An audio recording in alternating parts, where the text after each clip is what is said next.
Although it is too early to make valid predictions about the outcome of the parliamentary elections expected to take place in Greece, the fragmentation of the political scene will most probably result in a coalition government. The outcome of the elections will have fundamental impact on the reform process in Greece, and in a path-dependent manner will define the fate of the €130 billion EU-IMF financial assistance program, as well as the purposefulness of the debt exchange program set in motion in March this year.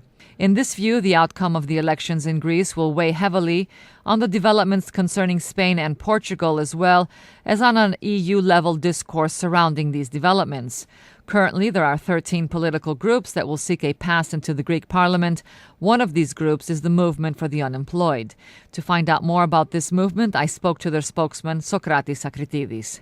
For the first time that we're concerned with the idea of creating a movement that would support the unemployed people, it was actually in 1998. As a result, in 1998, we had for the first time the birth of the unemployment workers movement in Greece. That was the first time. In fact, the problem of unemployment back then was not as intense as it is today. And the whole attempt at forming a social force and gathering the unemployed people was not an easy task. However, we dared to do that. We formed the Unemployed Workers Movement, which a year later turned into a political party. The aim and reason for the formation of this movement was actually to gather the unemployed people who could have this way their voice heard and who could also have a power to fight and claim for their rights. Nowadays, this movement does not address only those people who have lost their jobs, but all people in general who, due to the very difficult financial situation, cannot meet their minimum needs and demands. Those people can be retired fight employees, merchants, craftsmen, who all have lost their jobs. All those young people who hold university degrees and try to survive. And generally, all those people who really believe that this situation is the outcome of a wrong policy adopted over the last years and which is still followed by the current government. I can tell you a few words about what we believe that can be, in other words, some kind of suggestions.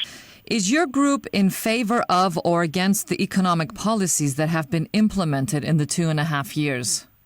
Sure, we're against it, of course, and we fight that in any way.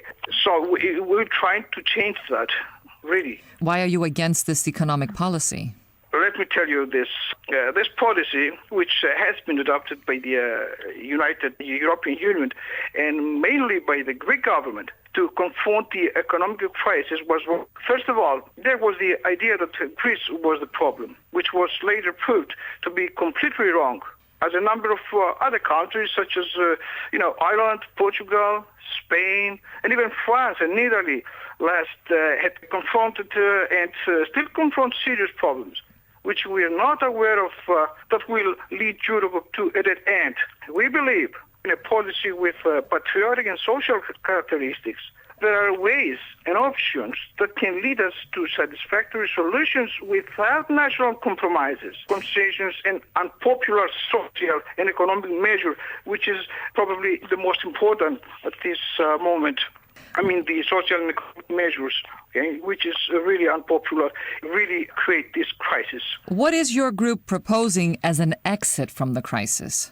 First of all, I have to say that we believe social protection, citizens and all social protection, and we ask the institution of a minimum guaranteed income for all citizens who don't have the ability to have one. We believe also that only through specific actions with a developmental nature can the recession be reversed.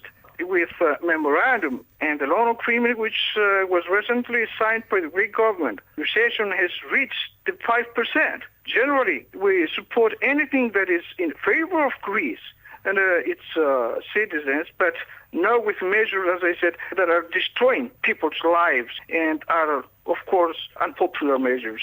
And also, we believe that Greece needs to change the political dynamics. It needs to design development outside memorandum it's proven in practice, and that's important, it's proven in practice that the memorandum number 1 and number 2 failed, and the government continues to adopt that. We support alternative funding resources also that with much better and more favorable terms could contribute effectively to the recovery of the Greek economy. Those are just a few, thoughts of ours. You have decided to run in the next general elections. If you pass the 3% threshold needed to get into parliament, what would be your priorities? We'll be very happy if we can do that, to join the Greek parliament. We'll try to. If we can success, then our target will be, first, I can say, the implementation of solutions outside the memorandum based on our countries and not the market's benefit, what we'll fight for. Also, the institution of minimum guaranteed income as a social protection net. I said that before too, and we believe that it's very, very important for those people, they don't have incomes or they are so low so they can't actually live. Another thing is that we'll fight also for social justice without discriminations between citizens. We believe that everybody has to be equal to law.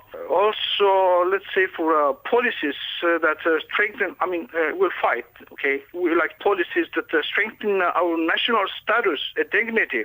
It's very important. I think that it's very important for every Greek country and outside of this because we are very sensible to that. And finally, I can say that we can fight.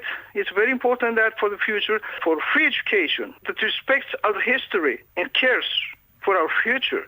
It's very important that too for us. Those are, a few ideas and targets we have to fight for in this parliament if we finally can join that.